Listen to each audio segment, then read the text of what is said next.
Steele, what was the communication like when you came out and saw them running a triple option? Dude. Oh, that pissed us off. Oh, okay. That was stupid. Big time. Come out the first drive to go triple option. I didn't say anything to Tommy, but I looked at him and I was pretty pissed because, I mean, a whole bunch of work, and we ran 2 triple option plays, but I mean, we got to the sideline, we talked to our coaches, we figured out our assignments, and then after about 3 or 4 drives, we were pretty comfortable with it.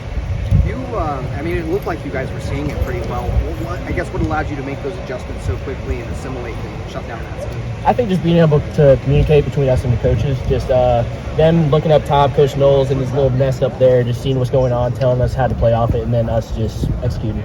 You led the team in tackles. I guess how are you seeing the field out there? How was the game looking for you? I think it's slowing down, definitely from last year, but I mean, broad triple option, that could slow you down a little bit, but just having confidence in the plays that you have, just knowing that you ran them all throughout camp, just having that confidence in your plays makes you play a lot faster. I'm stop eating this water.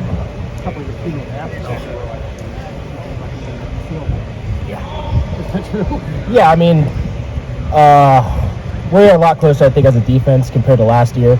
And, I mean, our mindset going every single game is don't let up any points. So we definitely know whenever we let up 3. But, I mean, every day we got to win. And, I mean, it's tough to get wins now in college football. So we're happy about that. But definitely we're going for a shutout.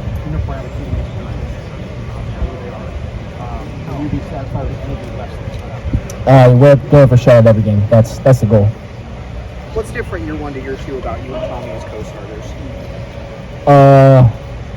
I think communication's gotten a lot better. I know that's something I struggled with last year, but I mean, we're communicating a lot better. We're getting calls all the way across the field, whether one of us calling it and then echoing it, and then just understanding how each other play. We've been roommates for 4 years, so we got a pretty good understanding about how we do stuff. Where does better communication come from? Is it better chemistry, better understanding the scheme? I think it's all the above, really. It's just knowing what you're doing more, so you have more time to really decipher what's going on in front of you. Then you can relay that to all the guys behind you and in front of you, stuff like that. Still, Jim said you guys didn't practice or prepare much for speed option. No, not at all. What was your reaction when Indiana came out speed option? I answered it. I was pissed. It was stupid. Yeah. I wasn't a fan of it. I haven't gone against triple option since like high school. So seeing that was definitely pissed me off. I'm not gonna cuss. This defense this defense, you guys seem to adapt to it pretty quickly. Mm-hmm. Is that you think this defense would adapt as quickly last year as you would this year? Or is it because you guys learned another year? No, we would have been. I think just running around chickens with a head cut off for probably like a whole half at least. What's different? Well, we just know stuff now. Yeah, we just understand the defense more. I mean, last year, you asked me to do a fit to fallback and triple option or whatever. You don't really know what that means, but I would have no idea what I'm doing. Yeah, I'd probably just end up on my ass or something. Coach Day was talking about how from week 1 to week 2 you can make a big jump. What does that look like for a defense to just only give up 3 besides pitching the shutout? Like, what else can you do to improve? I think it's being more assignment sound.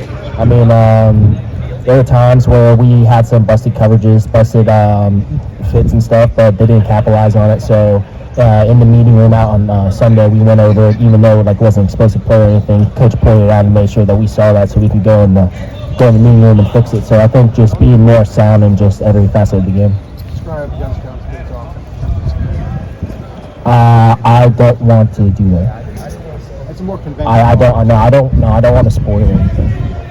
I don't want to spoil anything. Because if I tell them what we know, then they know that we know. But it's a more conventional offense. Maybe. If he says that, then they'll come out speed option. He doesn't want them to do it. Exactly. Yeah, exactly. If they know what I know, then they know that I know. You know? Yes. Exactly. Steele. Chess. Chip was in the linebacker room most of last season. You guys got to know him as an athlete. Yeah. What do you make of this transition that he's made now to this versatile? It's not surprising, dude. It's Chip. I mean, if you see him, he's probably walking around here with the shirt off, and he just looks like a. I was about to say something bad, but he just looks shredded. So I mean, the dude's just an athlete, hell of a guy. And I mean, wherever you put him on the field, he's going to do amazing. What's the most impressive thing you've seen in the weight room for him or in a workout for him? I think he's broken like 23 miles per hour a couple times. There's this squat thing we do where you have to get register above a certain speed. his numbers are through the roof, like better than almost everyone. So I'd say probably that. What about Malik Harford, playing as a freshman, did pretty well?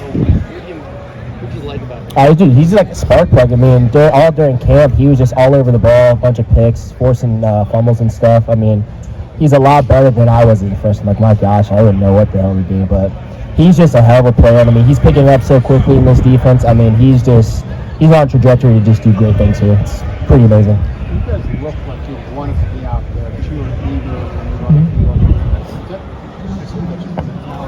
Yeah, because I mean, you go through a month of just butting heads with the same guys over and over. You get a little antsy to go up against someone else. So, yeah.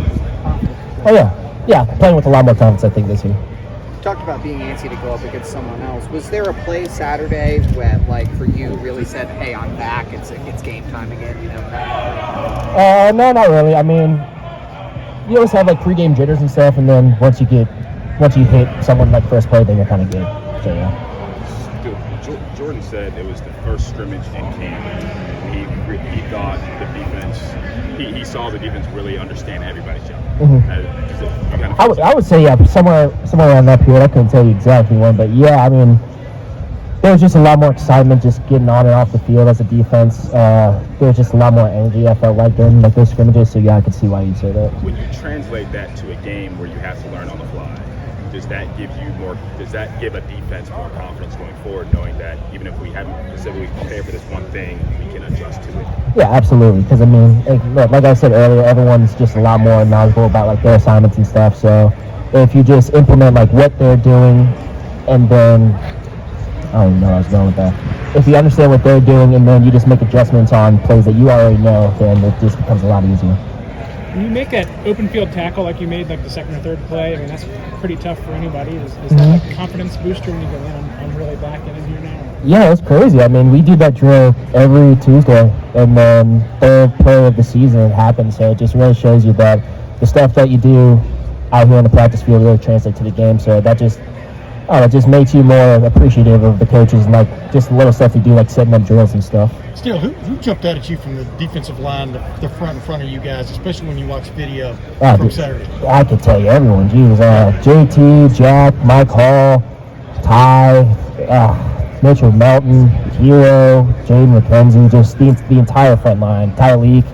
It's just, it's awesome playing behind those guys. I mean, they just create so much chaos that really just gives us freedom to run around. Yeah, I was going to say, was the energy continual? I mean, you know what I mean? Explain what they kind of brought to the table. I think D-line brings the energy. I mean, it really just starts from the front and then goes all the way to the back. I mean, you've got Mike just like barking like a dog half the time. So, I mean, that just brings up the energy in the entire defense. Stuff like that. Listen for the bark. And listen for the bark, man. You know who it is. I want to ask you this. You're a grizzled veteran, as they say. Grizzled? Yeah. Well, you know what I mean. That make me blush. You've been around.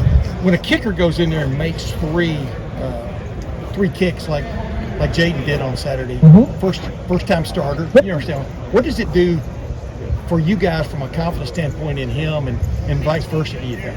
It just definitely gives you confidence that he's going to make the kicks whenever they matter. I mean, last season, pretty dramatic fashion last year, and that's just something that, I don't know if everyone's been like thinking about that, but I kind of have in the back of my head.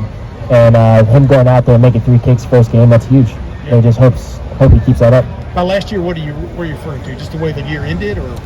Yeah.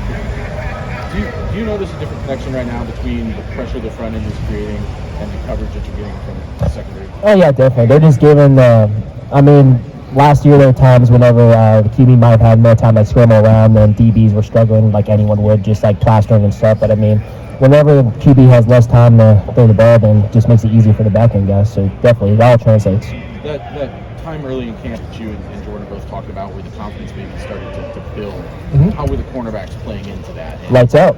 They're playing amazing. I mean, well, actually, I'm sorry, I interrupted you. I'm sorry. Keep going. This is saying, how were they playing into that confidence that the rest of you guys was taking? Oh, they're some of the most confident guys on the field. I mean, it's a hell of a position. You gotta basically just keep up with someone running backwards half the time. So, I mean, you have to have confidence because, I mean, if something happens where you might get beat on the deep ball, then you've got to have a quick switch and just get back into it and line up and play another play. So, it's a hell of a position. I know I couldn't do it. So, I mean, kudos to them. I mean, yeah, they have all the confidence in the world. Feels like ages ago you were playing running back. Do you ever sit back and reflect on that and just think about, I guess, how far you come? Yeah, dude, life sucked back then, man. It sucked. I was playing running back. I wasn't doing anything. I didn't have a dog or nothing, so I was just kind of sitting around just sulking. What kind of dog do you have? Husky. Husky. Okay, when did you get him? It's a boy. When did I get him? Right around COVID. Pretty cool time for me. What's the best part of owning a dog? Oh boy. I guess having someone just walk around with me. I like to go take hikes and stuff, so I like being alone with that, so I can just bring him with me. Has a good time. What's his name? Maverick the Husky. Top Gun. Yeah, there you go. Damn right. You know, Great movie. hell of a movie, man. Second one's even better. Underrated. Should have won the Academy Award. Hey, still, was there a sense last Saturday that you didn't feel last year with that defense? And I'm just asking, just kind of a general question, just the way you guys quickly responded to the option. Y'all got after it. What feels different, I guess, about this group? Do you feel like everybody's older? I mean, for one thing, did they show up on Saturday? Oh, just another year in the system. I mean, last year, like I said earlier, if that happened, half of us wouldn't understand our plays well enough to then know our plays and then adjust to the triple option. So now that we know everything cold pretty well, I mean, it's just a lot easier just to communicate, like with the coach and stuff, like what's going on. Yeah, and it seemed like y'all not only knew your play, but you knew the other guy did too, right? I mean, the guy next to you. I mean, that just changes everything, doesn't it? Oh, it makes it a lot easier whenever you know what the guy in front and back of you is going to be doing. Yeah. Then you can just play off that. Jim had said that he wanted more guys to be like Wayne Gretzky because he knew like where the puck was going to be, not just what he needed to do on his own. Like he said, that's kind of Tommy was like that last year, maybe nobody else. I wonder if maybe you don't understand on that. But if that is something he's ever said to you, but he said that to us. Or if you feel like you have a better idea of like where the ball is going. I guess he has a lot of sayings, man. I try to keep up with him, but I've never heard that one. I feel like everyone's certainly getting there. Tommy just ended up there somehow last year. I don't know how. It's a freaking nature. But I mean, I think everyone's just starting to understand like what's going on, like where the ball's going to be pre-snap and stuff. Youngstown State scored 52 points last week against Valparaiso, but they beat a team from Indiana like y'all did. Does anything jump out at you about them offensively? What stands out about them, the video you've seen? I think O-line, they take pride in their running game. Last year, I know their running back number 8, really good player. So O-line, they're probably going to try to establish the run game, especially being on the road and stuff like that. Tight ends aren't afraid to block. We got scrappy receivers, got a quarterback that's a game manager. So, that's all I can give you. You as a player, you're out there. Did you notice there were fewer plays in that game Saturday? You know about the new clock rule and stuff. No, not really. Stand out there? No, whenever you're in it, you can't really tell. You look up at the scoreboard and then you see whatever time it is, then you kind of move on. Yeah.